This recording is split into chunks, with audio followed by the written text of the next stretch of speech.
بسم اللہ الرحمن الرحیم۔ السلام علیکم میرے پیارے معزز ناظرین۔ کیا امام مہدی کی ظہور کا وقت ہو چکا ہے؟ آج میں ایک ایسی ویڈیو لے کے آپ لوگوں کی خدمت میں حاضر ہوا ہوں کہ اس ویڈیو نے پوری سوشل میڈیا پہ دھوم مچایا ہوا ہے۔ آج کی اس ویڈیو نے کم سے کم سوشل میڈیا پہ 100+ ملین ویوز حاصل کیے ہیں۔ آج کی ویڈیو میں یہ جو آپ لوگوں کو دکھانے جا رہا ہوں، اس میں ایسا کیا ہے کہ آپ لوگوں نے ابھی تک نہیں دیکھا اور آپ اس سے لا علم ہیں؟ تو چلیے آئیے آج کی ویڈیو کی طرف بڑھتے ہیں۔ آج کا ویڈیو حضرت امام مہدی علیہ السلام کے حوالے سے ہے، یمن کے لشکر کے حوالے سے ہے۔ آپ لوگوں کو پتہ ہے کہ یمن میں جنگ بھی چل رہا ہے اور امام مہدی علیہ السلام کی آنے کی باتیں بھی چل رہی ہیں۔ تو یہ ویڈیو ہمارے اور آپ کے لیے بہت انفارمیٹیو ہونے والا ہے۔ تو چلیے آئیے اپنی ویڈیو کی جانب بڑھ کے دیکھتے ہیں کہ اس ویڈیو میں آخر کیا ہے۔ لوگ اس ویڈیو پہ ٹوٹ پڑے ہیں، 100 ملین سے زیادہ لوگوں نے یہ ویڈیو دیکھا ہے۔ تو چلیے ہم اور آپ بھی آج کی ویڈیو دیکھتے ہیں اور جاننے کی کوشش کرتے ہیں کہ اس میں کیا ہے۔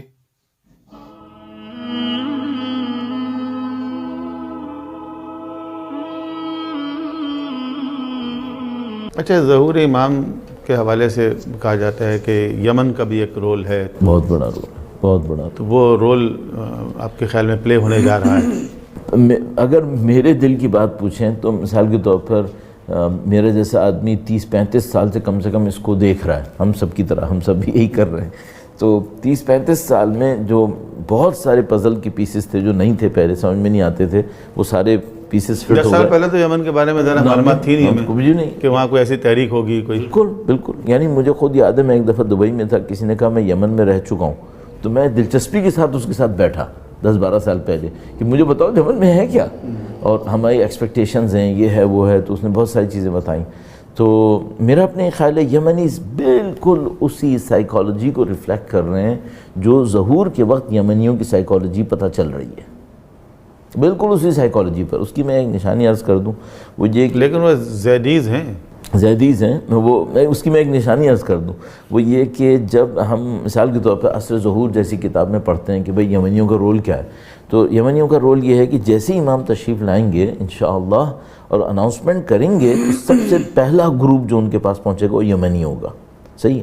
اب میں یہ بتا رہا ہوں آپ کی خدمت میں 87-88 سے، کہ اس وقت جو رائٹر ہیں وہ انقلاب اسلامی کے حامی ہیں، اور وہ کہہ رہے ہیں کہ مجھے سمجھ میں یہ نہیں آ رہا کہ اس کو ہمیں دیکھنا ہوگا۔ علی قرآنی کی بات، ہاں، کہ مثلا وہ یہ کہہ رہے ہیں کہ بھائی ہمیں معلوم ہے کہ سید خراسانی بہت مضبوط ہیں، اور سید خراسانی بہت ہی زیادہ پازیٹیو کیریکٹر ہے، تو امام کے پاس سب سے پہلے سید خراسانی کا لشکر کیوں نہیں جا رہا، یمنی کا لشکر کیوں جا رہا ہے؟ تو پھر وہ جواب میں لکھتے ہیں کہ یوں لگتا ہے جیسے یمنی نئے دین کے اندر محاذ میں اترے ہیں، اور ان کے اندر چونکہ ڈی سینٹرلائزیشن ہے، یعنی اتنا زیادہ قوانین کی پیروی نہیں ہے، تو وہ جب جو چاہتے ہیں کر لیتے ہیں، ڈیسیجن میکنگ آسان ہے ان کے لیے آسان۔ جی ویسے بالکل یہی مینٹیلٹی اس وقت نظر آ رہی ہے کہ مثال کے طور پر حتیٰ ایران شپنگ پہ حملہ نہیں کر رہا، اور یمنی کہتے ہیں ٹھیک ہے ہم نے کرنا ہے اور ہم کر رہے ہیں۔ ہاں، وہ ظاہر ہے بہت سارے بین الاقوامی قوانین کا پابند ہے وہ، ہاں، اور یمنی تو کبھی کسی رینج میں آئے نہیں ہیں قوانین کے وہ۔ ویسے سید خراسانی اور یمانی دو جو بڑی لیڈرشپ کا کانسیپٹ ہے، ان کے جو آپ کریکٹرسٹکس کو دیکھیں تو ایسا لگتا ہے کہ جو یمانی ہیں وہ زیادہ بڑے لیڈر ہیں خراسانی سے، جو روایات میں جو صفات و خصوصیات آئی ہیں اس سے تو ایسا لگتا ہے یمانی، مطلب ہم تطبیق نہیں کر رہے ہیں کہ یہی وہ لوگ ہیں، وہ تو پتہ نہیں کون ہوں گے، ہاں یہ تو ہم نہیں کہہ سکتے، لیکن وہ کریکٹرسٹک وائز روایات کے مطابق جو ہے یمانی جو ہے وہ بڑے لیڈر ہوں گے۔ میں ابھی تک جو میری انڈرسٹینڈنگ ہے، میں اس میں تھوڑا سا اپنے ذہن کے اوپر اور اس پہ زور ڈالتا ہوں کہ بھئی میں کیا سمجھ رہا ہوں ابھی تک کی میری انڈرسٹینڈنگ ہے کہ سید خراسانی کے پاس ایک بہت بڑا لشکر ہے، بہت بڑی طاقت ہے، اور سید خراسانی کا رول انتہائی سنجیدہ، بہت زیادہ کیلکولیٹڈ، بلکہ ڈبل ہے، کیونکہ وہ سفیانی کو بھی شکست دیں گے اور امام کے لشکر سے بھی ملیں گے۔ جی، تو میرا اپنے خیال ہے سید خراسانی کی انگیجمنٹ یمنی سے بہت زیادہ ہے، صحیح ہے، ان کا رول بہت زیادہ ہے. میرا اپنے خیال ہے سید خراسانی کی لیڈرشپ یمنی کی لیڈرشپ سے بہت زیادہ ہے، میرا اپنے خیال ہے.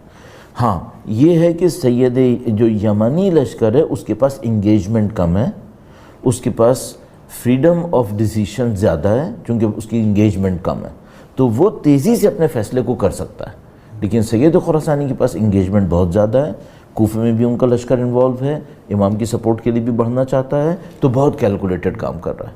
اچھا یہاں تو میرے پیارے معزز ناظرین، یہ تھی ہماری آج کی ویڈیو. ہم امید کرتے ہیں کہ آپ لوگوں کو ہمارے ویڈیوز پسند آ رہے ہوں گے. آپ لوگوں سے گزارش ہے کہ ہمارے ویڈیوز کو لائک، کمنٹس اینڈ شیئر کریں تاکہ دوسروں کو بھی یہ انفارمیشن پہنچ سکیں. اور پلیز ہمارے چینل کو سبسکرائب کر کے گھنٹی کا نشان ضرور دبائیں. تو ملتے ہیں ایک ایسی ہی دلچسپ ویڈیو کے ساتھ. تب تک کے لیے اجازت دیجیے. اللہ حافظ.